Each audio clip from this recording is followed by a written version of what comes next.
So I moved to Sac in the summer of '91, and my dad did something really cool for me. I still had my 4-track, Mm-hmm. and there's a place everybody probably knows. It's called Skip's Music, and I said, Dad, they got an 8-track over there, and it was $2,000 back then.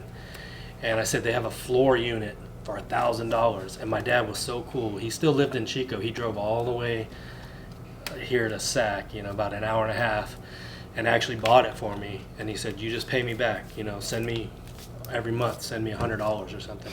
So now I'm dealing with an 8-track.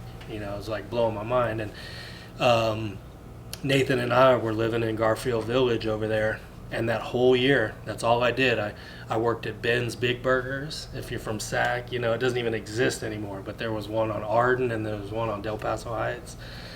That's all I was doing, was working at this burger place, and I was recording music. And a year later, that's pretty much summer of '92, my best friend, he moved back to San Jose, because that was our plan. We're like, let's just move here for 1 year, and then let's not do school. And then after that year, we'll do something else. And he went to school, and then I kind of moved out on my own. But yeah, so I spent that whole year recording it at my house. I had upgraded. I had an EPS keyboard.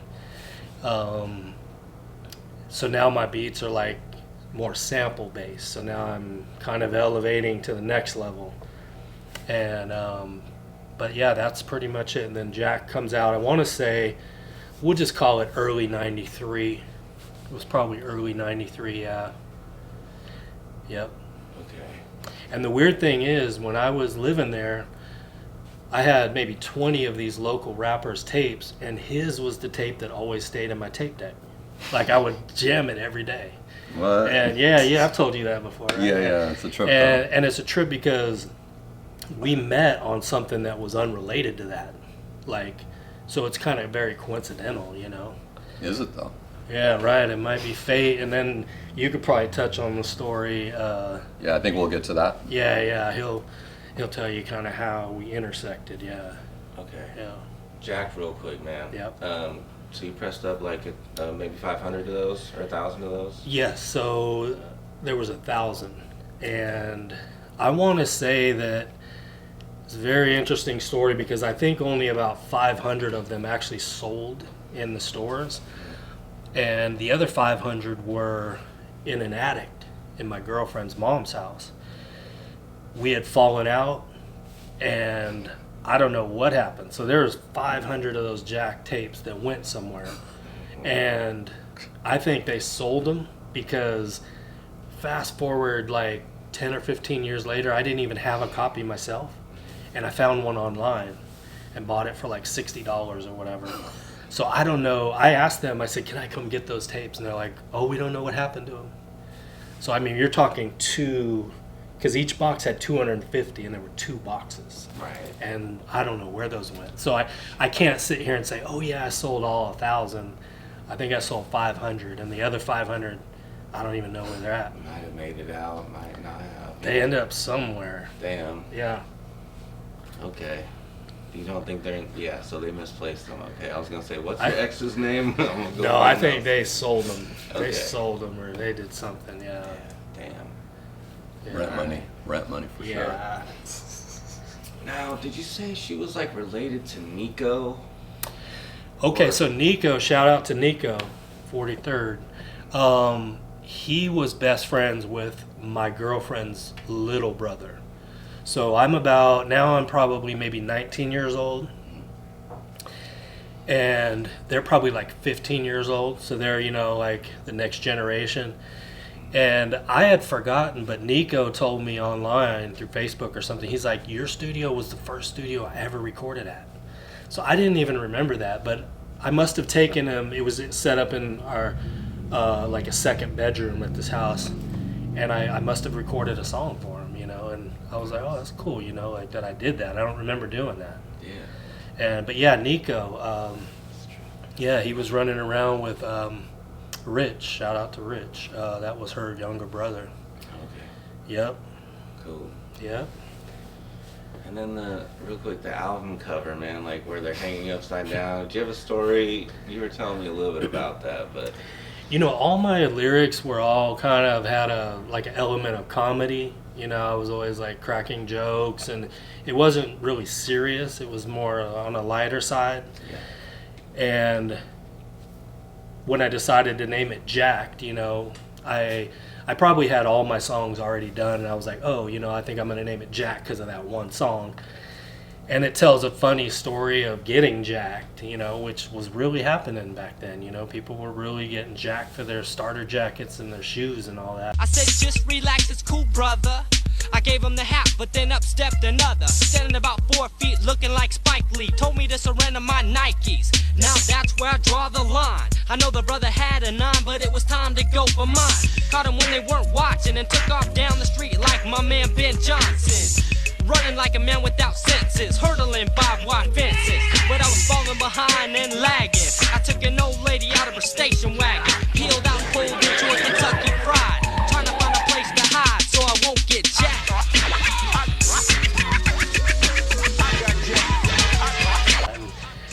So I put a funny twist on it, and that was just another part of that funny twist. You know, I'm a big guy. I'm like 6'4".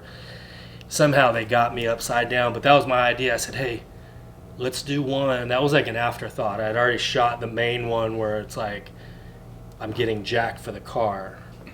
And I said, let's do one. Let's put all this change on the ground, like you're literally shaking the change out of me. And I put my hat on the ground, and they picked me up, hung me upside down like that, and then snapped the picture. So it was more like on a cartoon vibe, you know, like they used to do that in the cartoons. That's it. Yeah. I like that.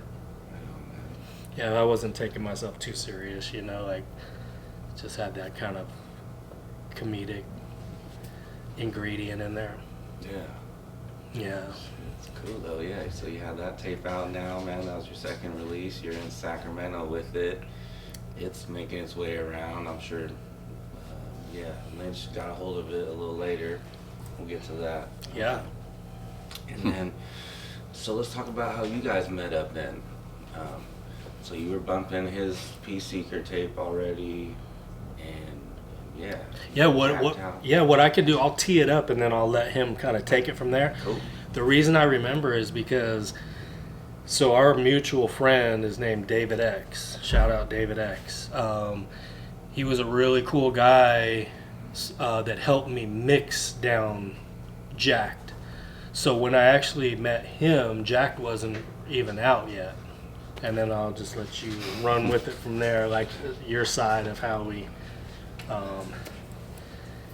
met.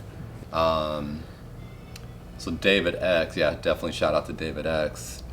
While he was actually mixing down and I think he was helping you master your Jacked project.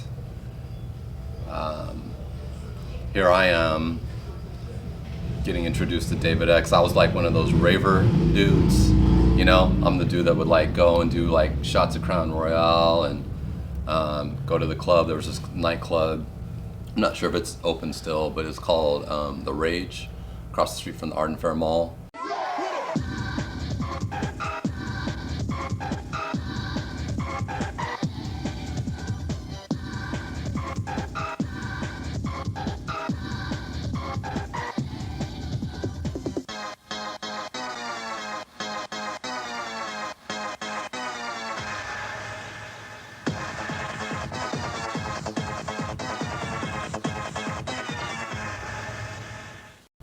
And that's where they'd have all the big electronic artists come to, all the name brand DJs would be there. And so I was like one of those people that would go to the Rage and just dance and drink and just have a great time. And I befriended some of the DJs that were there at the Rage, and one of the main DJs was David X. And somehow he said, hey, come to my studio. I think at that time he probably knew that I had a project out, that I had the Peace Seeker cassette out or something like that. So he said, hey, come on out. So I went to his studio, not too far from here, and he had got commissioned to do a song for the sci-fi TV show that was on either ABC or CBS. It was called, I think it was called Twin Peaks. It was kind of like the X-Files. You know, back then they kind of had those sci-fi shows on TV. It was kind of dark. Kind of dark, Yeah. kind of creepy, and I think it was called Twin Peaks. That's a huge something show. like that. It was a huge show, you know. And he said, "Hey, I got commissioned to do the song for it." So David X, he kind of gave me the premise of the show and said, "Do you think you could write something to this?" And I said, "Well, let me try." And then I went home and I wrote 3 verses, and I thought it was pretty dope. I don't know whatever happened to the song, but I went back and recorded my vocals, David X, you know, at his studio. Recorded it. It's in the can. I'm happy with it. He's happy with it. And then at the end of the session, he's like, "Hey, stick around, you know." So I said, "All right." And he goes, I'm about to work on this project. I'm helping out a local rapper mix and master his project." I said, "Oh, okay." And at that time, I had never really even listened to really like any other rappers in the area, because again, I wasn't like a hip hop fan back then. And so David X popped on Chris's project, Jacked, and I was like blown away by it. I'm like, what is this? Because it had all these samples in it, you know. It had, I feel like it had everything from like Michael Jackson to Barry Manilow, right? Oh yeah, nothing was safe. And it was just like, I'm listening to one song, but then there's like 20 samples in the one song. And it was just really well produced. I felt like it was ahead of its time. I thought it was amazing. And I said, "Hey, is there a way that you could connect me with this guy? You know, I'd really like to meet him." Because again, I had no really friends that were also in the local scene at all, really. And so he's like, "Oh yeah." So he ended up giving me Chris's number. I contacted Chris, and I ended up rolling to his house. And I guess we can paint that picture, you know, that first time. But that's basically how I met Chris. Yeah. Yeah, okay. Yeah. You guys decided to write something, put something together. Yeah, so, and a lot of this we're just hashing it up because I haven't thought about it in a long time, but it was I think it was off of Folsom and 65th. That's where you were living at the time? Yeah, we were living, I was with the same girl, and we were living in a house in back of a house. And it was pretty cool. It was like a full-on house, but just like a smaller house. Yeah. And I had all my turntable set up kind of like this, and I had a mixing board and all my records, and and then trying to remember that day, you came over, we met, and then the next memory I have, I think we were just, and this is where it gets a little mixed up, we were at a different place in Midtown, and that's where I think I recorded 3 songs for you, but I'm not sure what happened between the day we met over at that house. I don't think we really did any music over there. And then it's just like, flash forward, maybe it was a couple months, we had moved over to Midtown, and I remember doing 3 songs. We did ESP, Erotic So Psychotic, and we did a remix. I want to say it was a remix of Peace Seeker, or was it Dirty Lover? This is what I got to ask you a couple questions, because it was this really jazzy. I don't know if it was a remix of Peace Seeker, or if it was, I think it was Dirty Lover.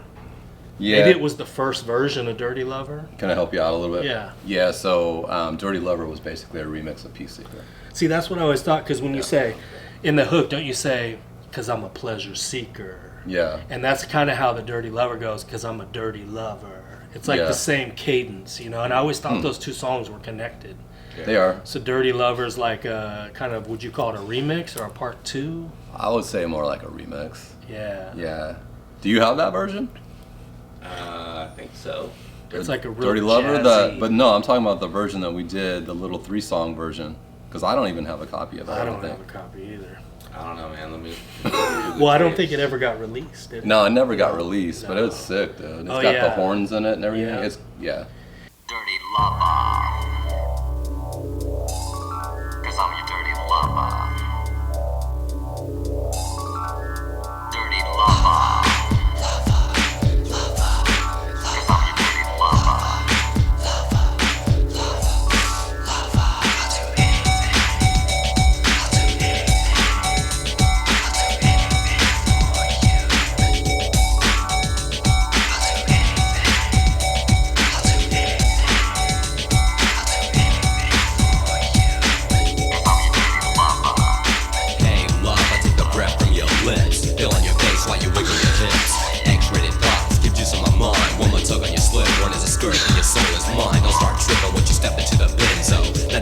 straight, I'll make you feel good though. Now let's relax and put your head on my chest. Now close your eyes and let's imagine the rest. Soon to be moaning, crying and sighing, flying on cloud nine. You love, think that I'm lying. You'll ask for my lust and I front you my trust. Lick you, fill you, cleanse you and heal you. Suck you on your kiss and grab your booty, and then we'll make love like a scene in a movie. Remember my name and how I hypnotize. Call me Prince Ross, like a bedroom eye.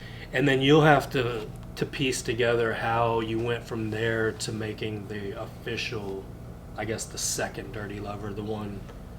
Yeah, Yeah. the one with Derek, right? Yeah, yeah. So yeah, we did a. So can we take it back just a little bit? Like, so when I first met Chris, he was living off of 65th and Folsom. Yep. So anyway, so I get the address. I talk to him. I go there. Like he said, it's a house behind a house. I'm like, house behind a house? What is that? It was dope, though. It was dope though. So yeah, so I get to the house, and then like there's the big house, and I'm gonna ask for him, and they're like, oh, he's in the house behind the house. Okay, just make a left, go back through here, you'll find him. And so I go through, and literally it's like this little house. It's probably not much bigger. It's probably about half the size of this, right? Well, it was long. It was like those shotgun houses. I mean, it had a full living room. You walk through, it has a living room. Then you keep walking, you go through the kitchen, and then you keep walking, and you go through there's a back bedroom and a bathroom. So it was like one of those old school, they call them shotgun houses. Like, Yeah. it was long and straight, but it had a get it. full-on, living room, everything, yeah. So I walk into the shotgun house, and somewhere I end up, and I see this kid, slick hair, white T-shirt, Dickies. He's got his turntables out. I mean, looking as cool as James Dean.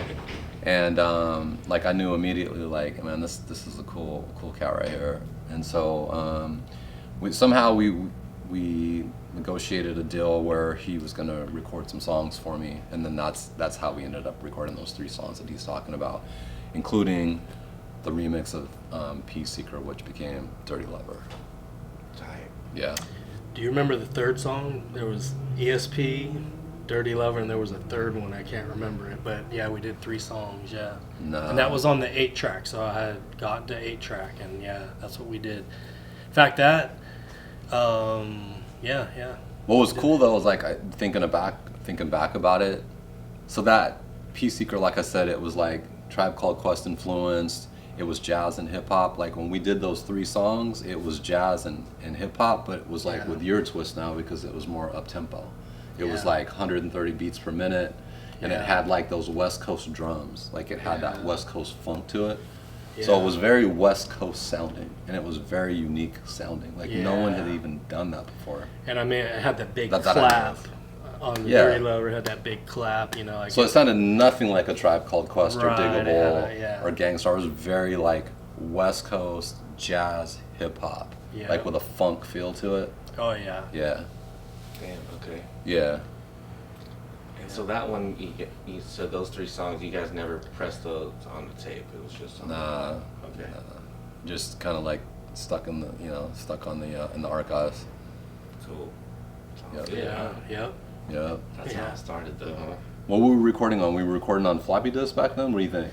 On the Tascam? So that, it was a Tascam 8-track. So Yeah. it was cassette, but it was 8 tracks. I can't remember what mic we were using, but yeah, it was pretty minimal gear, I was living in that apartment with that guy.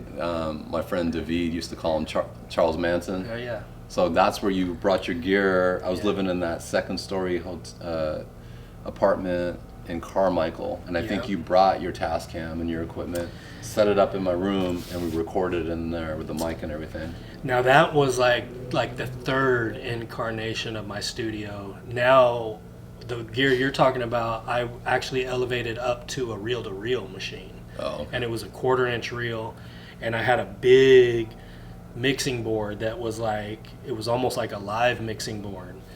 And yeah, so somehow between those 3 songs, I was on a cassette 8-track. Somehow between there and what you're talking about, I had upgraded my studio again. And yeah, and this is kind of where Derek D comes into the picture a little bit. Yeah. Okay. Now, alright, real quick, guys. When did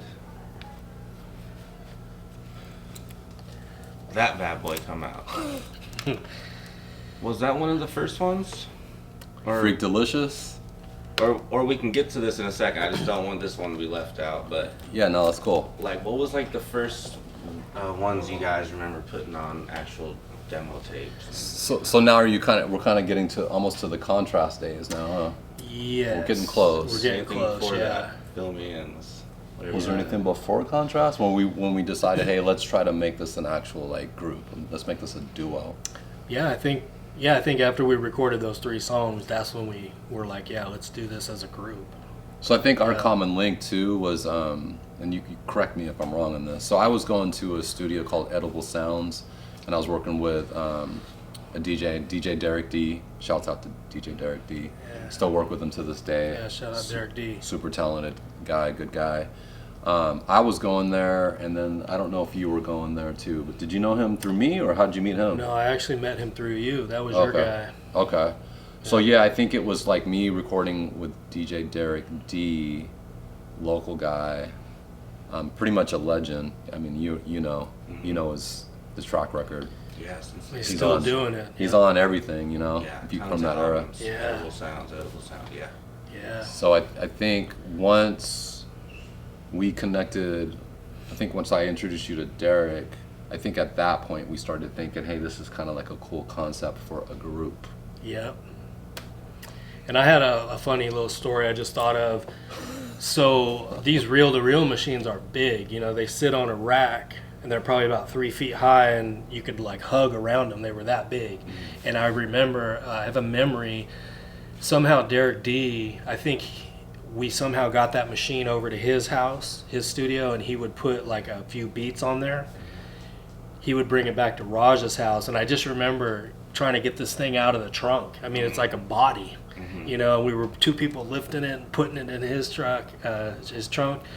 So we would do just the vocals over at his house, give this big machine. That's how you just had to do it back in the days. And because he didn't have a reel-to-reel machine, so I literally am giving him my studio. Like, okay, take that back to your studio and pull the vocals off. Derek, you mean? Yeah. And then he would give it to me like a week later, so we'd be kind of without our studio for a week, but he's pulling the vocals off, and then he's doing all his musical thing on there. And so we did that for a minute, and then eventually I think it got to the point where we just kind of started going over there, right? Yeah, going back to that particular project, Yeah. like I honestly couldn't even pinpoint that. I would say the artwork is done by a local artist named Savino. Shouts out to Savino. out Savino, He used to live yeah. out here somewhere, huh? I think so, yeah. Yeah, and so and we got hooked up with Savino through our friend David Carpio. Shouts out to David Carpio, David. photographer, good guy, good friend.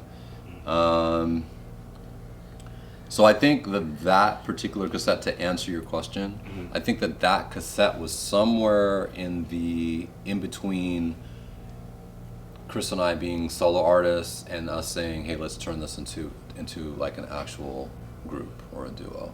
Cool. That particular project. Okay. I could be wrong about that, but what's interesting is it says DJ DIZZ, right? Right. And Love Child, right? Right. That's another one of my stupid rap names that I had. Yeah, but Cruise Control was definitely, I would say, like the most official release we had, huh? Yeah, I think so. Yeah.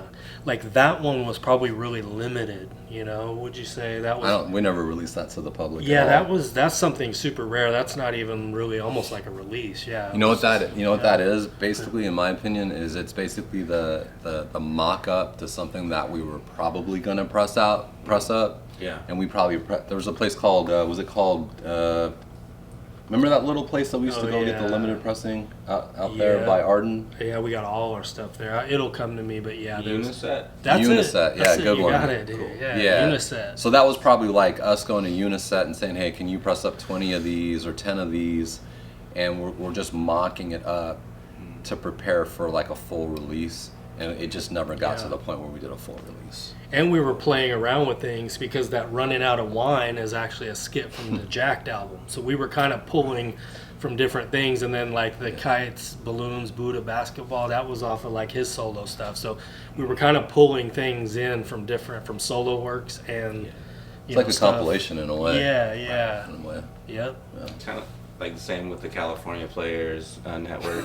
Yep, that's Kinda the same another. kinda- Yeah, something like California that. Players Network. That now wasn't this was when we were kind of trying to fuse Derek into the group, wasn't it? There was a small point where we were trying to bring him in as the DJ producer, and we were the rappers. So I think that California Players Network, I think that was something. So there was a couple of incarnations like that, you know. Yeah, this won't be like, this is not going to be like a perfect retelling of what happened, because honestly, like, my mind just I can't remember, A like lot of blurred lines. a lot of blurred lines, but I from my perspective, that California Players Network was after we signed that record contract, and we realized, like, oh, that wasn't the best, like, career move to make, and so at that point we were probably still trying to salvage what we had built, but we couldn't put it out under Kontrast because of the record contract that we signed. That's how I remember it. That sounds legit. Yeah. All right, so this was probably the height of the marketing. So like I was saying, I got to give Raj a lot of credit on this. Savino was his guy. He introduced me to Savino. But yeah, so basically you just have this gesture, this joker. Raj came up with the black and white concept that goes perfect with contrast, because contrast means, there's the black and the white, he's black, I'm white, but then there's the contrast of our styles, that also. So this, Raj thought of the idea of the gesture, and then you were asking about like the 40 ounce and the flowers. That was his idea. He was like, I want this gesture to be holding flowers, and that represents his side, and then the 40 ounce represents my side at that time, but yeah, that's basically. I don't think we ever gave him a name. We should have gave him a name or something, Yeah. or maybe we still could. Yeah. Right. Still possible. Yeah. I mean, he pretty much nailed it, I think on here is pretty cool, because if you look at the detail of what's going on with these letters that go around the gesture, it literally says mobbing around town, getting down in my old school, which is a line from Chris's verse from the song Cruise Control. Pick up my partners, 'cause it's time to roll. Mobbing round town, getting down in my old school. Never knowing what we finna do, so let's see what kind of trouble we can get into. Yeah, and that's a promise you can bank on. Here's a corner store to get our drink on. Old English, take it to the head with the quickness, and you don't stop. And so, like, the picking of the actual font and the color scheme and all that, like, we were just back then, we were just really, and I never really thought about the race thing. It was more like just the different styles is really kind of how I thought of it. Yeah. But it's just represented us so well. 40 ounces, I mean, when I met him, he was like, hot links and 40 ounces. Like, we'd be doing a session, he's like, hey, let's go to the corner store. This fool's going there and getting 40 ounce and a hot link every damn time, right? So I just always knew him as the 40 ounce king. Nice. And then I just did flowers because, I was always about peace, love, and just abstract poetry. So I think it worked. Yeah, no, it's perfect. I think it stands the test of time. Heck yeah. But shouts out to David Carpio, because he's the one, again, that introduced us to Savino. Cool. Yeah. Right on. Yeah. Did you guys do many shows? As a Really? group? I'd say a fair amount. Yeah, when I was doing my solo thing, I really never did. I mean, I did a few shows, but when we became Kontrast, we had some pretty nice shows that we did. I can think of a few. Yeah, Kontrast was interesting because, I mean, at one point, we got Derek sent our demo to Tommy, what was it, Tommy Boy Records? Yeah, Tommy Boy Records. They had like signed Naughty by Nature and Digital Underground, and like they were seriously thinking about signing us as a duo. So I think some of the strength of that interest was the fact that we did shows, and when we did our shows, it was such a unique look. There just wasn't really a lot of people doing what we were doing back then, in every facet, like the look, the sound, just the blending of the styles. So we did shows like we did like that car show Yeah. at Cal Expo. We opened up and it was like Ice Cube and Into Deep. There's some pretty big names on that. Yeah. It was a car show, and then we did like local, like park shows as well. Yeah, I remember the one at Sierra.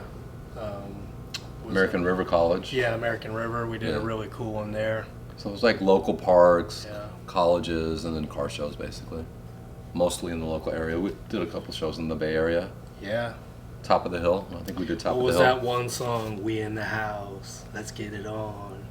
Oh, Me and you. Deep Down? You and me. Oh, Yeah. Yeah, we used to go back and forth. Deep Down. That was a good show song. So Bay Area, Sacramento area shows. Yeah. Probably like what, 10 shows maybe total.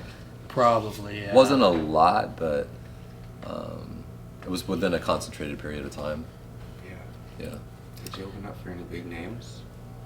Yeah, like I said, that car show, it was Yeah. like Ice Cube, Into Deep. There were some bigger acts on there. I can't really remember who Okay. the acts were, but at Cal Expo, That was the big one. that was probably like the biggest one. Yeah. I was trying to think about our timeline. Wouldn't you say it started in 93? That sounds right. And then I think it probably, just to give you an idea, it probably went like 93 to maybe what, the beginning of Major Players, or somewhere like 95, 96. Sounds right. You know, just to give the listeners like a kind of a snapshot of the years. Okay. Yeah. And then Cruise Control, those are the Sharky days. That's the Brian Porter days, right? Yeah, Working shout in out his little Brian studio. Porter. Yeah. So we were working with Derek D, but then also Crystal Clear Studios, Crystal Clear. which was in the South area, like in a warehouse district. Yeah. Yeah, he had a nice studio over there. So yeah, you probably had 50-50, you know? Yep. Like One for the Trouble was recorded at Crystal Clear, and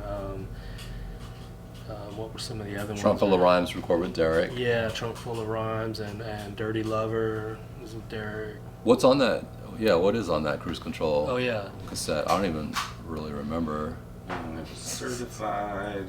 Certified was, That's Derek, wait, or was it? no, I think that was Crystal Clear? That was Crystal Clear. 'Cause- Okay. Yeah, and then and the one with the Eagle sample, what was that? That was at Crystal Clear. Remember? Well, Cruise Control, that was with Brian Porter, right? Yeah, I think all of those songs were with Brian Porter. Certified, you said. Certified, That's with.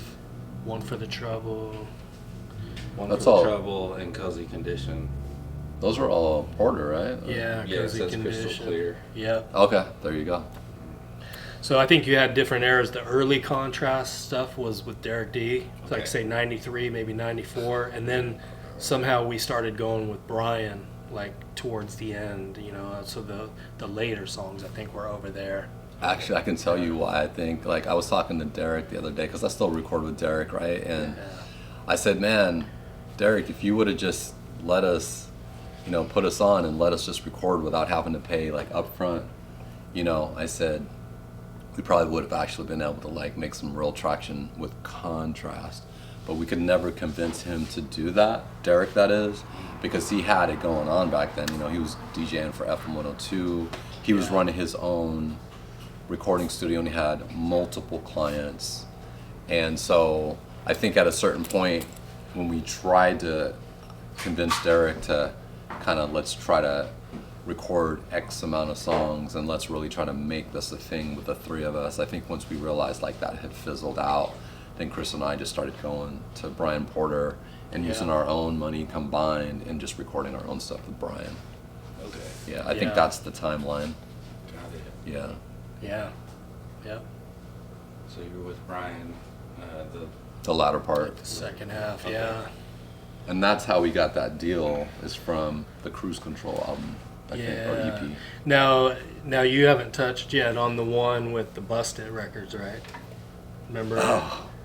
We took a trip. Was that MC Hammer's brother? No, I think that was Hammer's label. Was it Hammer's label? We actually went and we played them our demo. We had a meeting with them, and I think they were in Oakland. And yeah, we went up there, and I think wasn't Derek there too? Yeah, Derek could tell the story so good because Yeah. he remembers it. But yeah, we had this guy named Frederick out in Oakland. He was kind of like a manager, Yeah. consultant. I don't really know, but he's like a music business guy. He was out in Oakland. He became a Yeah. fan of what we did. He wanted to represent us and basically kind of manage us. So he set up this day where we went out to Oakland. It was Chris, myself, and Derek D. Went to Oakland and San Francisco, and then he had these meetings set up with the record labels out there. And one of those record labels he had it set up with was a record label called Busted Records, which was MC Hammer's label. Yeah. And so we had this meeting set up. We walked into Busted Records, really nice building, and we sat down with them and we talked shop. Obviously, we didn't get signed by them, but that was something that kind of happened during that era. Yeah. I remember they had a group called DBGs. Do you remember them? Yes. Dank Brew and Guns. On Busted Records? Yeah, and I Wow. used to listen to that all the time. They had a cool album, DBGs, Dank Brew and Guns. But I remember that group was on that label. Okay. Yeah, Wow. that's probably where I got that from. They probably gave it to us or something. Yeah.